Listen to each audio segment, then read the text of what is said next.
everybody, my waters have gone like at 8:30, did they? Just after 8. Or 8. So I had a shower and they kept on coming out, and then I phoned the delivery suite and they just transferred me to day assessment saying they want to come and see me. And then I don't know why though, and then they might send me back if obviously I'm not having any contractions. So we've got everything packed in the car. It's now 10:30 and I'm just having period pains, but that's it so far, and like lower back pain and just pressure. So yeah, I'll show you the day. It's rainy today and I'm just sitting on this, nice and glamorous. The heat's coming out, so I'll update you later. Bye. Hello everybody, we've been to the day assessment unit. They hooked me up to a monitor, baby monitor. I've already had that before. They usually do that to monitor baby for like 20 minutes. It really hurts. I hate when you sit on those beds because I've got pelvic girdle pain. It just hurts your pelvis, and my coccyx really hurts. Every time I've sat on one of those beds when I was 20 weeks even, it just hurt, and I was like, oh. I was still getting the period pains and my waters were still going. They checked to see, well, I was hooked up to the monitor first for 20 minutes, everything was fine. They said you are having like small contractions, you were having tightenings, it was showing up there, but I couldn't really feel them. So then they said, we'll check to see if your waters actually have broken, because sometimes they could have not. I was like, they definitely have. So like, they wanted to see my pad, but obviously on the pad, because they're so clear, you can't really, it doesn't even look wet. So they said, oh, we'll check you anyway. So go on the bed. As soon as I went on the bed, I had like another little gush. And yeah, so she put like this speculum in, and just like when you have a smear test. And then they do a test. I've had one before. To see if your waters have gone, and came back and they had. So she gave me like, I don't know where it's gone now. She gave me a leaflet with like information on to come back in if your waters change colour, if you've got a fever, temperature, if you become shaky and feel sick and vomiting, whatever, just because obviously when your waters go, you're prone to infection. So I've got to take my temperature every 4 hours as well. So I've been sent home, which I was kind of happy about because I knew that nothing was kind of happening. I can feel period pains and slight tightenings now, but I was happy because we need to do stuff. I've picked up the baby bouncer from Boots, and which is there, and some baby bath stuff, and then we went to KFC, had some KFC, and now we're at college because Aaron's meant to go to college today for a few hours because he's got his exams, but I said we might as well go. You can pick up the practice test papers, because then if we have to go back tonight, then you've got something to do and you're not completely bored, because then he's, you know, revising because his exams next week.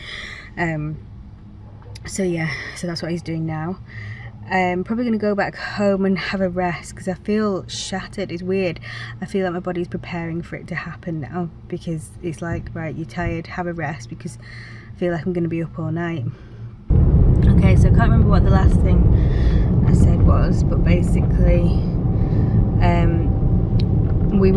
I think I did say we went back home, and I kept on getting period pains and like mild contractions, but nothing much. But they already booked me in yesterday when I went in to come in today at 8 o'clock to the ward. I don't really know what they're going to do, but I think they gave me like a sheet of paper that says they can only leave you 48 hours once your waters are broken. My waters have just kind of stopped now, they've not trickling or anything, so that's good. I was like awake till 2, having period pains and like mild contractions, and they never really got regular, so we just stayed at home, had about 2 hours sleep, and now we're on our way to the hospital, and it's 7:30 on the 19th of May. Everyone's driving. I'm tired, so hopefully I'll update you when we're there, and we'll see what happens. I just hope they don't give me the oxytocin drip thing to start things off, but they might have to, so I don't know, we'll see. Okay, see you later. Hello everybody. We're admitted to the ward now, and they said that they're going to induce me, so that, well, we went there about 8, and then it wasn't till like 9 that we saw someone, was it? Yeah. And then they're going to put a pessary in and then see if that starts things off. I did ask if it was necessary. What did he say to that? He said it's just advisable. Because well, he just quoted the time scale, didn't he? Yeah, 48 hours. Yeah.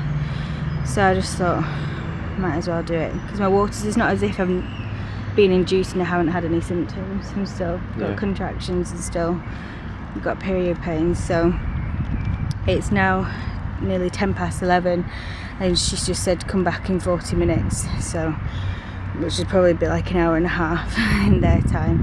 So I've just come to walk up to the car and get some shoes, and then we'll walk back again, and hopefully it'll start things off naturally. My feet are still swollen.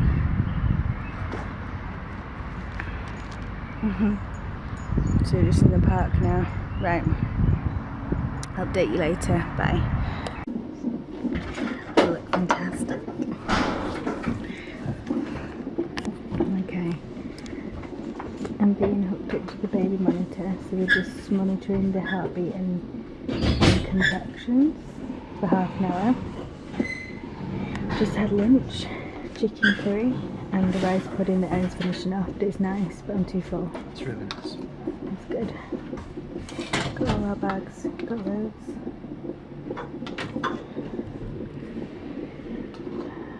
I can feel one now actually. So once this has had half an hour, I'm going to go to the toilet, and then she's going to examine me and see if I need a pessary or not. If I do, she'll put it in, then you need to let it absorb, so I'll stay on the bed. And yeah, just wait for contractions to start. If not, then they'll take me downstairs, I think they said, and hook me up to the oxytocin drip, start the contractions. But she said she doesn't think it'll get that far because my water's already gone and I've already having contractions as well, so we'll see how it goes. I'll update you again later. Bye.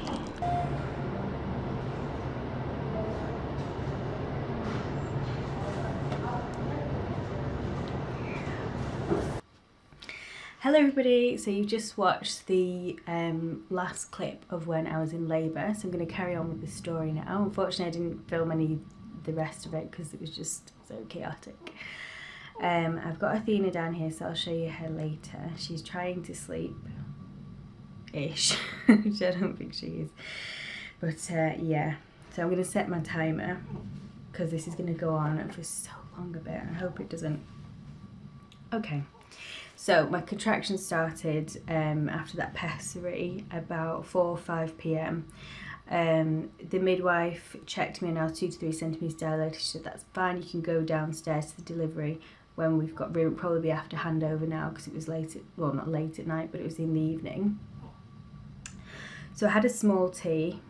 I didn't really feel like having a big one, even though it was like, oh, eat lots, and we brought in loads of snacks as well with us. I didn't have any pain relief. She did offer a paracetamol, but I said no, it was fine, it was manageable for that at that point. I only had, I mean, I say manageable, I can understand why people at 2 to 3 or even 3 to 4 centimetres want pain relief.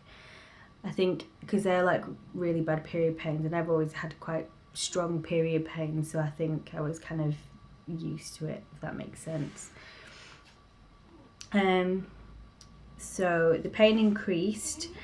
I wanted to really wait for the gas and air in the pool, if I'm honest. That's the only thing I could think I wanted, and that I knew would take my mind off it and would be useful. Like I could like, yeah, that's all I wanted really. She was offering me all kinds of medication there, but they only give the gas and air and epidurals downstairs. They just do oral medication upstairs, or the I think they do the pethidine injection up there as well, but I didn't want that.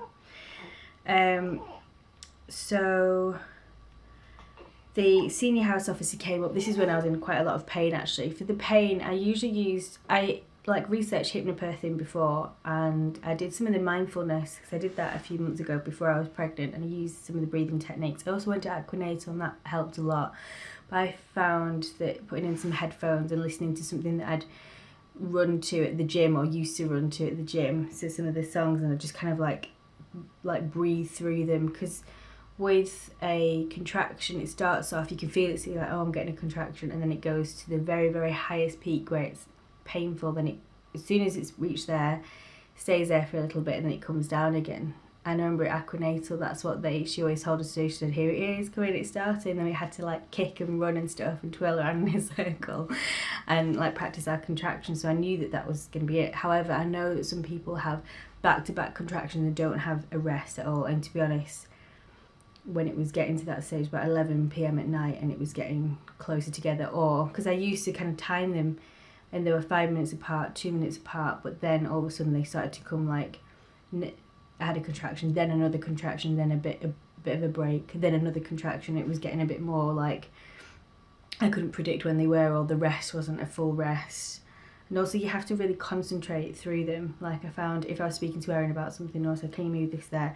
And then suddenly it catch me off guard, I'd be like, no, I just had to concentrate on this for a minute and just work through it, and then I'd be okay.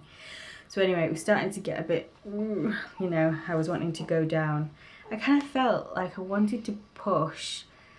I didn't want to push, but like, I don't know, it was a strange feeling. I thought, I'm going to have this baby up here. I was like, oh my God. But then I felt like my body, and I was like, my body doesn't want to push. I don't have that feeling yet. Just a strange, I don't know. I had some back pain as well, so Erin rubbed my back with like a Lush massage bar that we bought especially.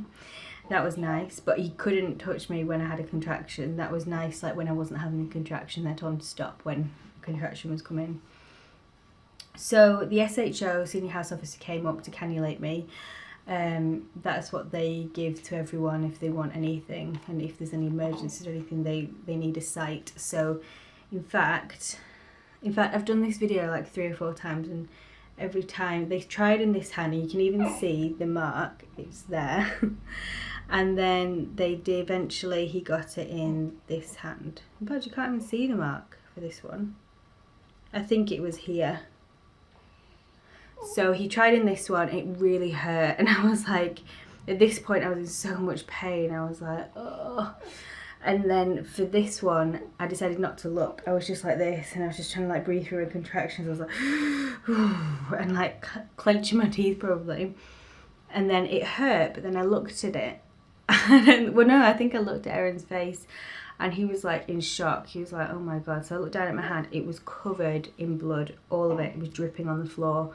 And he was putting the sticker on over the blood, and I was like, what's he doing? That's not even gonna stick. And I was like, oh. And I remember tears coming down my face. But at that point I hadn't slept in ages, so I was fed up.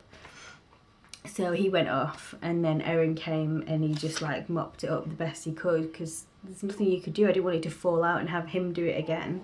So anyway, Erin had to keep on going and asking them, when is she going to go down, because they needed to wait for somebody to come up for me to go down, and it was just getting too long, and so he went up like 5 or 6 times.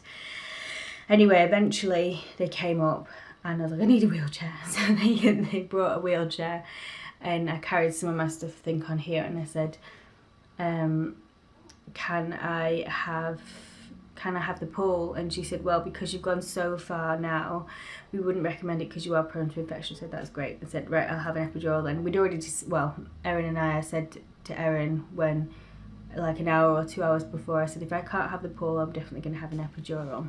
I don't know what my plan C would have been, but and then she said, yeah, that's fine, we'll look into that. So they got me in the room, they gave me gas and air as soon as I got to the room. Well, once they'd hooked everything up, they gave me the gas and air, because I said it like that. And then they came in again and they said, oh, we can't find your bloods. When the SHO took my blood, they said, we can't find your bloods, so you might not be able to have an epidural. I was like, what? I was kind of like that, but then I was more concerned that I was in a lot more pain now, and so I was like breathing the gas and air in. It did help, and I was starting to feel a little less in control with the contractions then. They were more painful, but I think because there was a lot of things happening, so it was distracting me rather than just concentrating on the contractions. So then again, she came back and it literally seemed like 2 seconds later saying they found the bloods, which I was like, thank God. Then they said we just have to wait for the anethetist now. So I was like, yeah, fine. The anesthetist came really quickly actually. I was expecting, like, when you see it on one born every minute or something else, like they take ages. I was like, where is he? But he came quite quick. In between that time, they gave me a thing to read about an epidural, and I was like, yes, I know. But I think I was going to, no, well, I must have been going to sleep then. I don't know. I think I was just like, ugh. And so I did read it, but they kept on giving it to read anyway. He explained about the epidural more, and I was like, yes, I know, I have worked in a hospital before, you know, and I've seen one being done. I've seen a spinal being done before, and obviously I thought it was just the same. And he was like, well, where have you worked? I was like, really? Do you really want me to tell you exactly where I've worked right now? So I gave him a few places. Like, right, okay. And so he then said, well, I know that you get onto the side of the bed and you hook a pillow and you curve your spine so they can get in between your different pockets of your spine. They need to get into one. So I knew that, so I got into position, but then they were, the midwives were pushing me further. I don't know, it was because I was so small, I wasn't on the bed properly, so he wanted me in a different position. So, I was having a contraction, and I thought, I obviously haven't read the sheet properly, because now apparently when you're having a contraction they like to put the needle in. However, I didn't know that at the time. I had a contraction. I didn't think he was going to start anything, so I'm having a contraction, breathing the gas and air, and then I felt a needle go in, and I was like, and I jumped, and he said, you can't jump, and I was like, what? I didn't even know you were doing anything. It was only the local anaesthetic going in, which was good. But obviously he would have, because he's put the needle in and I've jumped away from it, he's going to have to throw that away and do the whole thing again. So I was like, oh. And yeah, I understand, because I've worked in the NHS before, it is frustrating when you get a stupid patient like me coming along when you've had a hell of a night. But you don't show it. Like, you might roll your eyes at the nurse because obviously I'm looking a different way. But you don't go, oh, like that. I mean, it wasn't very nice. And I think I just started crying, like, uncontrollably. I was like, I just felt sorry for myself. I just thought, I'm in so much pain, you made me jump. I thought you'd like put the whole thing in, but I knew it was just the local. Anyway, I just thought, you've got to pull yourself together, because as soon as he's got this in, you won't be in any pain, so just grit your teeth. So I did. He put the local in. Really can't remember if it, yeah, he must have tested it to see if it worked. Obviously it did. He put the needle in. As soon as he put the needle in, there was a lot of pressure, and it was so uncomfortable, like really uncomfortable. I'm not squeamish about needles, blood, sick, anything. I'm not really sick a little bit, but I can deal with anything. And that going in was just like, ooh. Oh my goodness, we've had 10 minutes and I've not even done the full thing. Right, okay. Let's do it for another 10 minutes. Oh God. So yeah, so he put the needle in, and I felt a really big pain going down my left leg, and then he took it out, I told him, and then I felt a really big pain going down my right leg. I can't really explain it. It's not sciatica, it's like nerve pain shooting down your legs. And he took it out and repositioned it, moved it over to the left, and then my leg shot out, like, you know when they put a hammer on your knee and it comes out like that. He called it something, but I can't remember what, but he said, has she just had that? And the midwife said, yeah, she has. So it's obviously, it's touched a nerve, which obviously scared me, and then tears rolled down my face again. I was like, please, just let it be over. And then he said, right, can you feel this, can you feel that? And literally I could feel it down everywhere there, and I was like, I feel it everywhere. I could feel it going down, like, my nerves had obviously been bruised, so I could still feel it. So it was hard for me to know if it was in the right place. So I just said yes, it was, because it wasn't that uncomfortable. But really, it probably was still a bit uncomfortable. Anyway, they then I did the cold spray to see what I could feel, to see my movements, everything like that. They said everything was fine. And they then measured me to see how dilated I was. Now I was 6 to 7 centimetres dilated by that point. Then I started to feel my contractions coming back again, which really scared me for some reason. I was like, I feel them again. Oh, and I was shaking. I couldn't stop shaking. So I asked for the gas and air back. They gave me the gas and air. They bleeped the anesthetist to come down again. The anesthetist came down. He gave me a top up. And then, yeah, because like I said, I could still feel things. And I could also still move my legs around. He said, that's what we want, just so you know that you're pushing, which was good. This is what I wanted. Then the midwives were like, right, sit back, relax, try and go to sleep, because it's going to be probably a while yet before you have her. And I was like, yeah, okay, cool. At this point, I just didn't feel right now, looking back.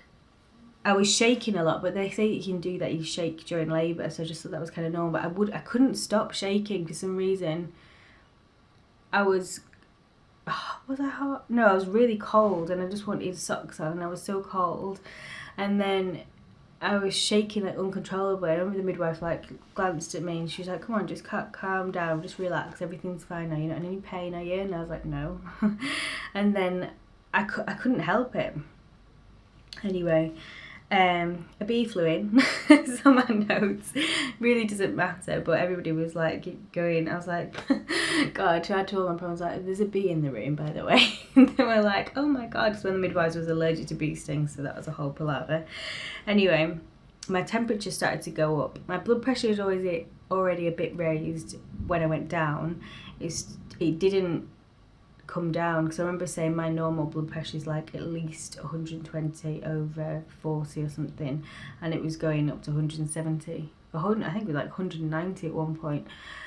But they just put it down to me being in labour and like having the epidural and everything like that. They just put it to. But then my temperature started going up. I think it spiked 2 or 3 times, and then they bleeped the doctors and they came down. Then it wasn't coming down. I had an infection. The doctors got fluids into me, and because I've worked in the hospital before, I know what this means if it doesn't go down, because I can see they're like, her temperature's not going down, and exactly the same, like, yeah, this is happening, where you know it's really, really urgent, you need to do something about it quickly. So they tried to get everything down. They put antibiotics in, gave me IV paracetamol, everything was being pumped through me. I was like having a heart attack inside, so I was like, I'm gonna fit. But I was kind of half relieved that I thought, this is not a normal feeling. Obviously when you're in labour you don't feel great, but I felt ill, and it was just kind of confirmation that this isn't normal. So they did all that, it didn't work. My temperature was still going up, I think they managed to control it. It stopped going up because I was like, I'm gonna fit. It was horrible. And then I think at that moment I decided, if anything did happen, nobody else is here for Erin, because obviously Erin was here and he was watching everything happen. Also, they placed a load of fans around me, open windows up, everything. Hold on, I have written something else here. Oh yeah. So I asked Erin to go and phone my mum to see if she would come in. I think I thought about that at 3, and then we didn't get hold of her till like 3:30. Yeah, 3:30 I think. Anyway, when everything was a bit more stabilised, I remember thinking like, why don't they just get it out now, because it's too long and I'm exhausted. I really don't know how I'm going to push this out, because I've got no energy left whatsoever. They measured me again to see how dilated I was, and the baby was back to back, which I didn't even know. The midwife upstairs never told me. I'm kind of half glad she didn't tell me though, because maybe I would have thought, oh, I'm in a lot more pain than maybe other women were, but I just managed it. I don't know. She wasn't in the right position. They tried to turn her, so they tried to turn me on my side and the other side, and it just didn't work. They said I was still 6 to 7 centimetres dilated. My cervix was really spongy, so she was like, I could get more in, but she said, you haven't dilated in like hours. so there's obviously some kind of problem. Anyway, yeah, so phoned mum. Then they decided on a C-section because obviously she wasn't coming down. She wasn't even engaged yet. They couldn't, you know, for some reason it wasn't happening. And I remember them then saying that it was affecting Athena, that it was affecting her, saying that her temperature was now going up. I think that was the decision, that was the deciding point, that when it was affecting her, they said, right, we need to get her out now. And I remember the doctor coming over and turning around and saying she will need antibiotics when she comes out. And at the time, I was like, oh my God, it's all my fault. I've like harmed my baby. But I hadn't. It was just a stupid thing to think, really. And yeah, there was another thing as well. I forgot what it was. Anyway, the anethetist was bleeped. Oh yeah, that was it. When they decided I was having the C-section, I think, or when they said my temperature was going up and everything, all the doctors came in the room. There was a really nice lady doctor who came in, but then the SHO, who'd made my hand all horrible, he was meant to be coming in to put the cannula in this arm to put my fluids up. I was like, no. He came in, I was horrified. I was like, not him again. So he went out the room and I told this nice lady doctor, I don't want him anywhere near me, he can't do it. He messed up my hand. I was like, don't let him anywhere near me. In like a frantic, horrible, like just a horrible way. And she said, right, that's fine, okay. And so when he came in again, she said, oh, I'd like you to do something else, please. I'd like you to do this and do the notes from here. And he said, okay, that's fine. Do you mind asking me why? She said, oh no, it's just that I'm going to do it. And he was like, oh right, okay then. And I was like, oh thank God. And anyway, in the end, that when she did it, even though I preferred her doing it, it didn't hurt as much. I had a huge bruise on that arm, but that was actually the one that hurt less. I couldn't even hold my hand because it hurt that much on this hand really hurt, but there was no bruise hardly. Yeah, so I loved her. And I explained to her as well why I was so worried, because I said, you're worried if you don't know anything, what's going on, and you're worried if all these people come in the room, but then you're worried if you know too much because you think it could be all kinds of things. Anyway, the lovely anesthetist came back again and she said, right, I can take the epidural out and give you a spinal, or I could just top you up. I was like, yeah, just top me up. I'm not having you take anything out and put something back in me again. Anyway, so he gave me a little bit, but I could still feel everything. He was spraying me all over and I was like, no, I can still feel it. And so he gave me some more top up, and then it was obviously too much. I mean, I could feel it going in. Ugh. Oh yeah, and when he gave me the top up epidural, I forgot to mention this entirely, but I went deaf. I felt like my head was going to explode. I had a huge headache. He put the top up in, but he said, oh, sometimes this can happen. I'll do it more slowly. And I was like, oh, it's like my head. Literally made me go like this. And he said, I can't hear. And then he was like, oh, he was like, okay. Literally, I could feel it like fluid building up in my ear. So I was going deaf. It was so scary. Anyway, this top up was better. I didn't have that because I think he put it in slower. He squirted me all over the water spray and I couldn't feel a thing. I couldn't lift my legs, so obviously that's what they want. At that point my mum came in, she came down and we'd explained to her. And actually, miraculously, I'd stopped crying at that point. I'd literally started crying from the minute I walked into the hospital to the moment of the C-section. So I went down, I felt like I couldn't breathe. I thought he'd put the top up. Oh my goodness, it's been 20 minutes. I thought they'd put the top up in too much, so I felt like there was an elephant on my chest. Thinking about it now, like 4 weeks later, I thought, that sounds like a panic attack, doesn't it?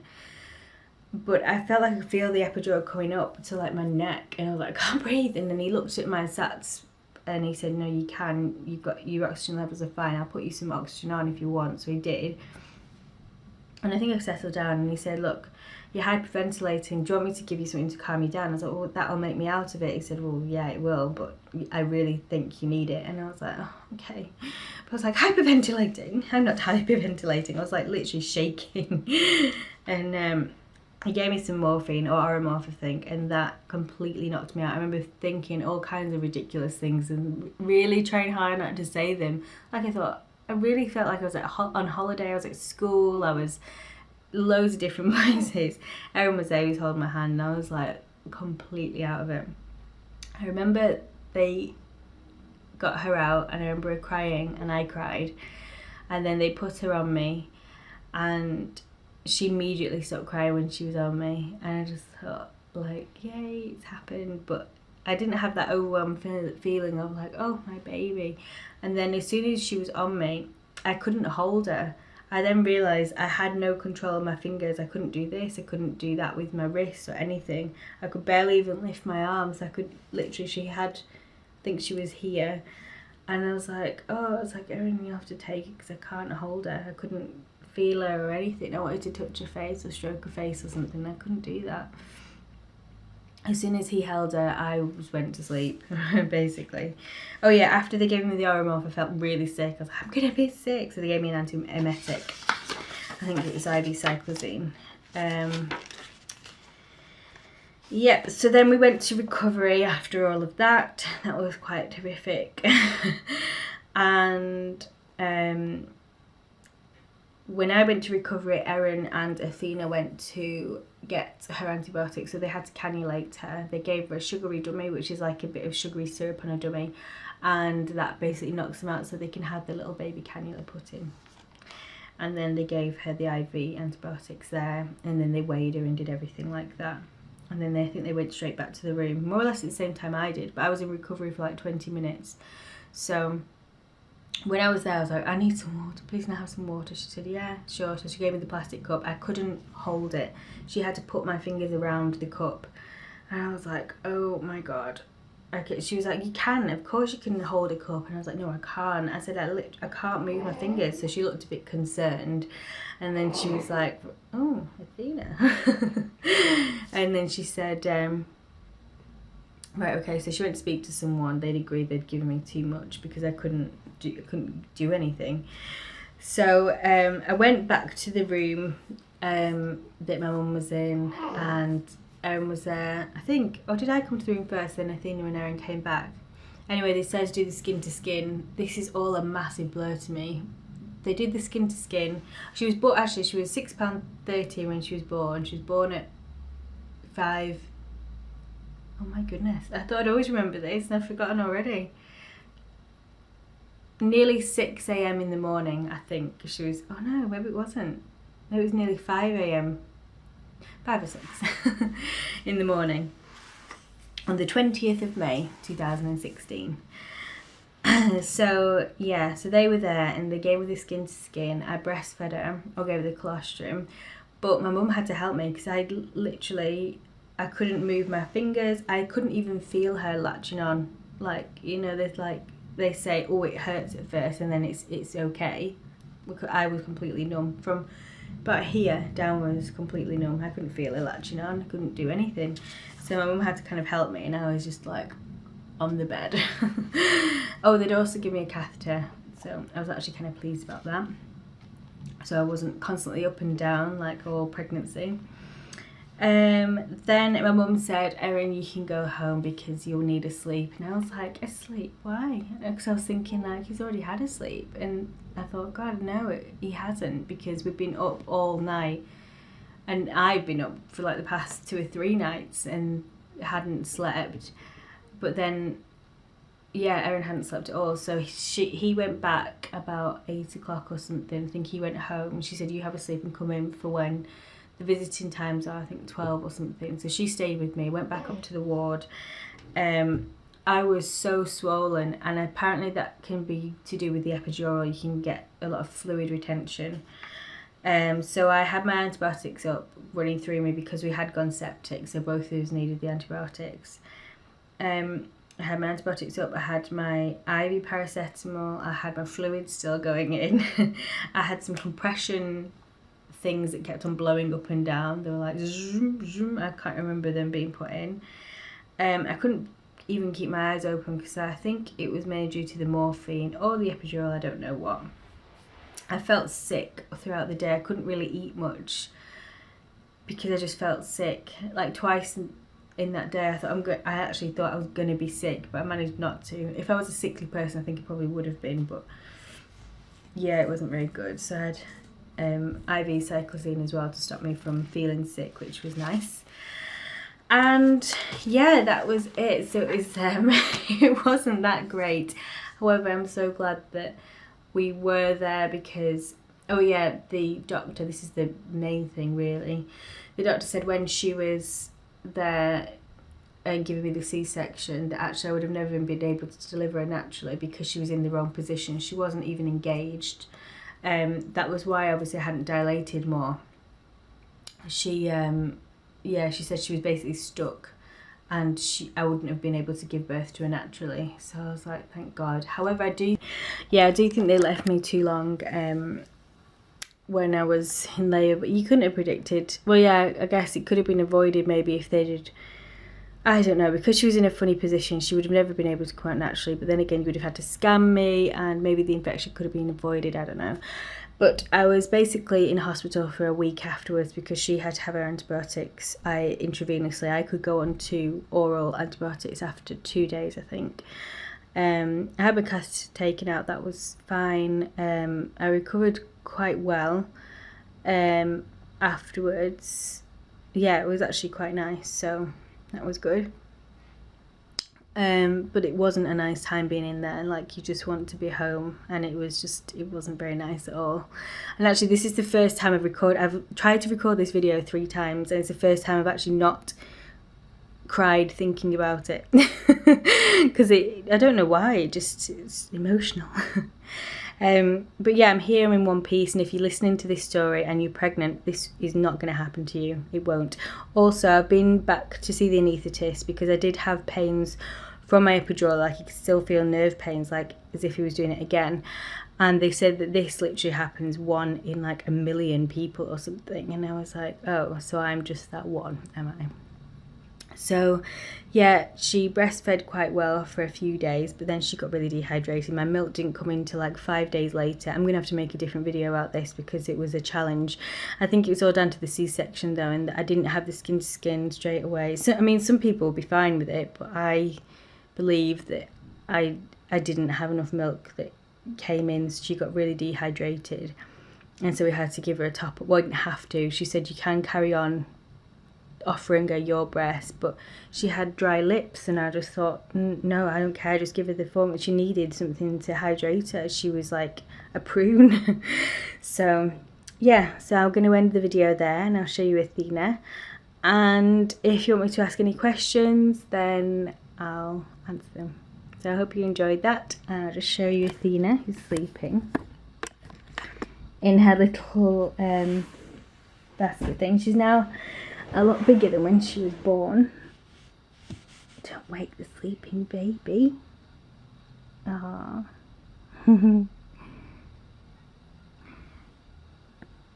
Bye.